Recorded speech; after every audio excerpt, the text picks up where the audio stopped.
The desert wind dragged its claws across the empty plains, carrying dust and silence. A single rider cut through that silence. A broad-shouldered outlaw, his breath reeking of whiskey, his eyes red with hate. Behind him, stumbling and bound, was a young woman no more than 20. Her wrists were tied cruelly, the rope biting skin until blood streaked her hands. A sack smothered her face, the coarse fabric dark with her tears. The outlaw yanked her forward like she was nothing more than a broken horse. His spurs clinked with each step, boots sinking into the dry earth. He stopped at an old fence post, splintered and forgotten, and shoved her against it. "Move, girl." He snarled, spitting brown tobacco into the dirt. She whimpered, muffled under the sack. Her knees buckled, but the rope kept her upright. "Please." "Don't look," she whispered into the darkness of the sack, her voice trembling, not meant for him, meant for anyone who might stumble upon her shame. The outlaw laughed, a sound without soul. "No one's looking. No one cares. You're mine to leave here, mine to waste." His calloused hands pulled the rope tighter, knotting it cruelly around the post. Each tug made her gasp as fibers cut deeper. Her tears soaked the inside of the sack. The sun hung low, bleeding red across the horizon. Shadows stretched long, as if the earth itself tried to swallow her away. Insects buzzed at her feet, the scent of dry sage heavy in the air. He crouched close, his foul breath searing through the sack. "When the coyotes come, remember this. Your mama's gone, and so's anyone who'd save you." She flinched at his words, biting her lip until she tasted blood. Her world narrowed to the sound of his boots as he mounted his horse. The horse pawed at the dust, restless, as though it knew its rider's heart was rotten. He tugged the reins and spat one last time. "You'll be bones by sunrise." And with that, he rode off, disappearing into the bleeding sunset. The girl sagged against the post, chest heaving, sack clinging to her damp face. The desert wind rose again, carrying the echo of her broken whisper. "Please." "Don't look." The desert night did not come gently. It pressed down heavy, with a silence so sharp it rang in her ears. The girl hung tied to the fence post, her head drooping beneath the sack, her breath shallow. Each gasp dragged grit into her lungs. Her lips were cracked, bleeding. Thirst burned like fire in her throat. The ropes cut deeper as she twisted, wrists raw and swelling. She tried to scream, but the sack swallowed the sound, turning her voice into a faint whimper lost to the wind. From somewhere far off, a coyote howled. Another answered. The sound made her heart rattle against her ribs. She pulled weakly at the rope. "Nothing gave, please. Someone—" Her words dissolved inside the sack. The memory of his voice haunted her. The outlaw's sneer, the way he spat, the venom in his laugh. She could still feel his hot breath through the sack when he told her no one cared. She shook her head, but the words clung to her like burrs. Her knees buckled, dragging her weight against the bindings. The wood of the post dug into her back. The desert heat lingered even in the fading light, and sweat stung the cuts on her skin. Her chest heaved. Each breath was harder than the last. Dark shapes shifted at the edge of the horizon. For a moment she thought it was riders, salvation. But the forms moved low, shadows crawling on 4 legs. Coyotes. Their eyes glimmered faintly in the last light. "No. No, please," she whispered, voice breaking. She tried to kick, but her strength failed. The sack grew hot and suffocating, trapping her in her own fear. She shook her head violently, desperate for air, for light, for anything but the suffocating dark. The wind picked up, rattling the dry grass. Carrying the scent of death, a carcass nearby, picked clean. She knew it could be her by morning, her vision blurred. Colors bled together behind the sack. She slumped again, each heartbeat slower, weaker. The world swam, tilting into black. Her final whisper slipped out, barely more than breath. "Don't let them. Find me." And then the night closed in, swallowing her in silence. The horse came first. A soft snort in the distance, hooves striking dry ground. The young woman stirred, head lolling beneath the sack. For a moment she thought it was a dream, another cruel trick of the desert. But the sound grew closer. A lone rider, silhouetted against the bruised sky, made his way down the trail. His horse tossed its head, uneasy, as if it smelled fear in the wind. The rancher slowed his mount, boots creaking in the stirrups. His eyes, sharp from years of watching open land, caught something unnatural near the old fence post. He frowned. He dismounted, boots sinking into the dust. The silence was broken only by the faint rattle of the girl's breathing. He stepped closer. A figure, small, tied, slumped against wood. His hand tightened on the reins. "Lord above," he muttered. The girl whimpered, body trembling. She tried to push herself away, but the ropes held her fast. Through the sack came a broken whisper. "Please." "Don't look." The rancher froze, heart pounding. He reached out, fingers brushing the rough burlap. Slowly, carefully, he pulled the sack away. His blood ran cold. A young woman's face stared back at him, bruised, swollen, streaked with dust and tears. Her lips were cracked, her eyes barely open but alive. "Easy now," he said softly, voice steady as the ground beneath him. "You're safe." "I got you." She flinched, shrinking from his touch, but the desperation in her eyes betrayed her fear. He pulled his knife, not for harm, but to cut the knots binding her wrists. The rope snapped, leaving angry red welts behind. Her arms dropped weakly to her sides. She sagged forward, and he caught her, holding her against his chest. The smell of sweat and dust clung to her, fragile as dry grass in his arms. "Water," she croaked. He guided a canteen to her lips. She drank greedily, choking, coughing, then drinking again.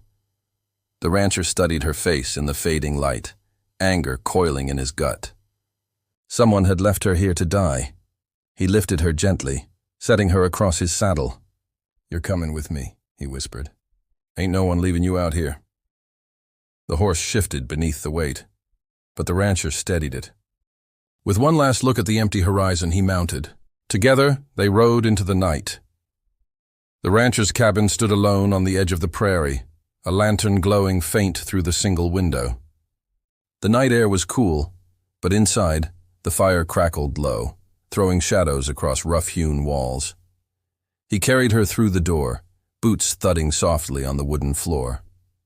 She stirred, groaning faintly, her head resting against his shoulder. When he laid her down on a narrow cot, she flinched, pulling away as if expecting another blow. "Easy," he murmured, crouching beside her. "Ain't no one here but me?" Her eyes darted about the room, wide and mistrusting. The flicker of the fire seemed to frighten her. Every creak of the boards made her shoulders tense. He fetched a rag and dipped it into a basin of water. With slow, careful strokes, he cleaned the dirt from her face. She winced, pulling back. "Don't touch me," she whispered, voice hoarse. He paused, meeting her gaze. His voice stayed steady. "I ain't here to hurt you. Someone's got to see to these wounds." She studied him, searching for deceit. For once she found none. Her breathing steadied, and she let him dab the blood from her cheek. He uncorked a bottle of whiskey, pouring it over a strip of cloth. "This'll sting," she nodded faintly, bracing. When the cloth pressed against her wrists, she gasped in pain, tears springing to her eyes. He worked quickly, his hands rough from ranch work but gentle now. "Why'd he do it?" he asked quietly. Her lips trembled. She turned her face away. He's my stepfather." The rancher's jaw clenched, firelight glinting off the steel in his eyes. He said nothing, but his silence was heavy with anger. She looked at him again, seeing it, not cruelty, but outrage on her behalf. For the first time, she didn't feel alone. The flames popped in the hearth. Outside, crickets sang, and the prairie wind brushed against the cabin walls. He set the whiskey bottle aside and pulled a blanket over her. "Rest now. You're safe here." Her body eased, exhaustion dragging her under. As her eyes closed, she whispered one final thought. "Don't leave me." He sat back in the chair by the fire, rifle across his lap. His answer was quiet but firm. "I won't." The moon hung high, silver light spilling across the rancher's land. The cabin sat quiet, its lantern burning low, the young woman asleep beneath the blanket. The rancher stood at the doorway, rifle in hand, watching the empty prairie. Something in his gut told him the night wasn't empty. Then came the sound, hooves pounding the hard earth. A lone rider weaving in the saddle, reeking of whiskey and hate. The outlaw stepfather. His shadow stretched long across the dirt as he reined in at the cabin yard. He spat into the dust, voice slurred but venom sharp. "Rancher! I know she's in there. Open this door." Inside, the girl stirred, eyes snapping open. Fear washed over her face. She clutched the blanket, whispering, "No, not him." "Not again." The rancher rested a steady hand on the doorframe. His voice was calm, iron beneath the words. "She ain't yours to claim." The outlaw's laugh cut through the night, ugly and raw. "She's mine. Always will be. Don't think you can take what's mine." The rancher stepped out, rifle cradled across his chest. Moonlight painted the lines of his weathered face, his eyes cold. "Not tonight. Not ever again." The outlaw dismounted, staggering closer. His boots dragged through the dirt, spurs jingling with menace. His hand hovered near the revolver at his hip. "You gonna stand between me and my blood?" "She ain't your blood," the rancher growled. "Just your prey." "She ain't your blood," the rancher growled. "Just your prey." For a heartbeat, the prairie held its breath. The girl pressed against the window, trembling, watching. The outlaw's hand twitched toward his gun, but he saw the rifle steady in the rancher's arms. He knew the old man wouldn't miss. He sneered, backing away slowly. "This ain't over. You hear me? I'll be back, and when I come, I'll bring hell with me." He swung onto his horse, jerking the reins hard. The animal whinnied, hooves striking sparks as they vanished into the night. Silence returned, broken only by the girl's sobs inside. The rancher lowered his rifle, eyes fixed on the darkness where the outlaw had disappeared. His voice was a promise, low and certain. "Let him come. He won't take her." The next morning, the prairie was quiet, painted in soft gold as the sun crept over the horizon. The air smelled of dust and sage, the kind of quiet that whispered both promise and danger. The rancher rode into town, the young woman seated behind him, clutching the edge of his coat. Her eyes were still swollen from bruises, but the fire in them flickered faintly, fragile but alive. The streets were emptying, shop doors creaking open, horses tied to posts outside the saloons. The townsfolk cast curious glances at the pair, whispers trailing in their wake. The rancher guided her toward the sheriff's office, boots stirring dust with each step. Inside, the sheriff looked up from his desk, a broad man with a weathered face and eyes that had seen too many tragedies. He listened silently as the rancher set the story in motion. The stepfather, the desert, the rope, the sack. The girl's voice trembled when it was her turn. He left me to die. He's my stepfather. Please, do something." The sheriff's jaw tightened. He reached for his hat, standing with the weight of authority. "You did the right thing coming here. You'll have justice now." The rancher stayed close, hand brushing against hers in quiet reassurance. She glanced at him, heart hammering, gratitude and fear warring in her eyes. Outside, the wind carried the cries of a distant hawk, circling over the prairie like a sentinel. Inside, the sheriff's office smelled of leather and old ink, the smell grounding her to reality. The sheriff nodded at the rancher. "We'll ride out, serve papers, make sure that man can't touch you again." Her hands curled in her lap, knuckles white. Do you think he'll come back?" "Let him try," the rancher said quietly. "We're not letting him." The sheriff's voice cut through, steady and certain. "The law's behind you now, miss. He'll answer for what he's done." For the first time in days, she allowed herself to breathe fully, letting the tension drain from her shoulders. The shadow of the desert, the suffocating sack, and the fear of death seemed to lift, replaced by a cautious hope. The rancher stepped to the window, watching the town wake, and whispered, more to himself than anyone else, "We'll make sure he doesn't get the chance again." The girl rested her head against the rancher's shoulder, feeling safe in a way she hadn't since the desert.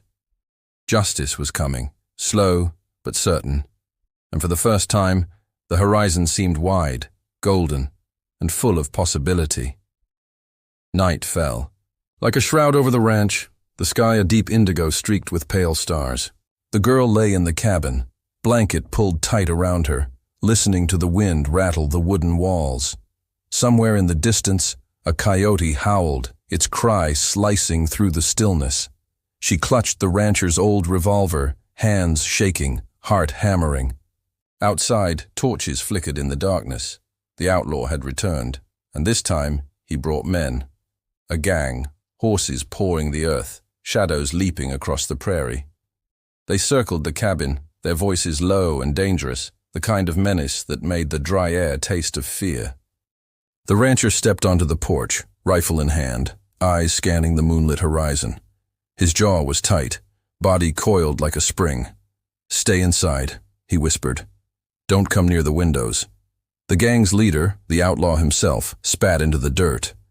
"Open the door, or we'll burn this place down," he sneered. The girl's breath hitched. Flames from their torches painted the cabin walls in flickering orange. She could feel the heat even from inside. The horses stamped and whinnied, adding a chorus of chaos to the night. Gunfire shattered the tense quiet. The rancher fired into the darkness, each shot precise, stopping men in their tracks. The gang hesitated, but the outlaw laughed, sloshing whiskey from a flask, his voice raw and cruel. "You think a few bullets'll—" "Scare me! She's mine!" The girl ducked low, heart pounding. Her hands trembled on the revolver, but she remembered his cruelty. The rope, the sack, the desert. A surge of anger replaced fear. She gritted her teeth, squeezing the trigger, aiming at the nearest shadow. The shot rang sharp in the night, a spark of defiance. The rancher lunged through the cabin door, firing again, driving the gang back. Torches fell into the dry grass, igniting small flames that danced in the wind. Horses reared, hooves striking dirt, dust and fire swirling into a chaotic storm. Through it all, the rancher's calm determination held. Every shot, every movement, a promise. She would not be taken again. The girl's courage began to rise within her, a fragile flame matching the hearth she had hidden behind for so long. By dawn, the dust and smoke settled. The gang had fled, leaving scorched grass and the echo of their threat lingering in the morning air. The rancher looked at the girl, breathing hard, sweat and soot streaking his face. "You all right?" he asked quietly. She nodded, voice hoarse but strong. "Yeah, we're all right."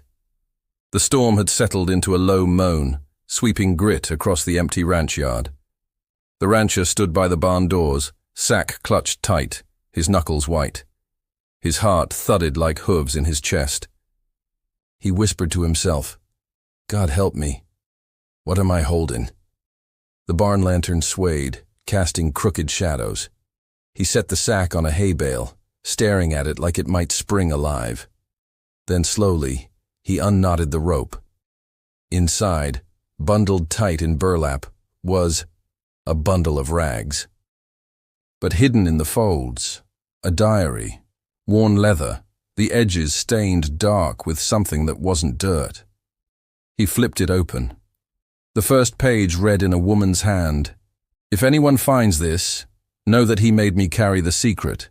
He said the land would burn if it came to light." The rancher's jaw clenched. Each page revealed sketches of symbols, drawn over and over. Circles, crosses, markings he had only seen carved into fence posts at the far edge of his land. His pulse quickened. From the shadows, the girl's voice whispered again, though her lips did not move. He buried them beneath the cottonwoods. "Don't dig, or you'll see what he made me hide." The rancher staggered back. The diary slipped from his hands, pages flapping like wings. Suddenly, a heavy thud echoed outside. Hoofbeats. Someone, or something, was riding in the storm. The rancher snatched his rifle, eyes darting. "Who's there?" he barked into the dust. The reply came not in words, but in a low, guttural laugh that rolled across the wind. A man's laugh, one he recognized from long ago, the voice of her stepfather. The girl's eyes filled with tears, her lips trembling. She finally whispered aloud, "Please, don't let him take me back."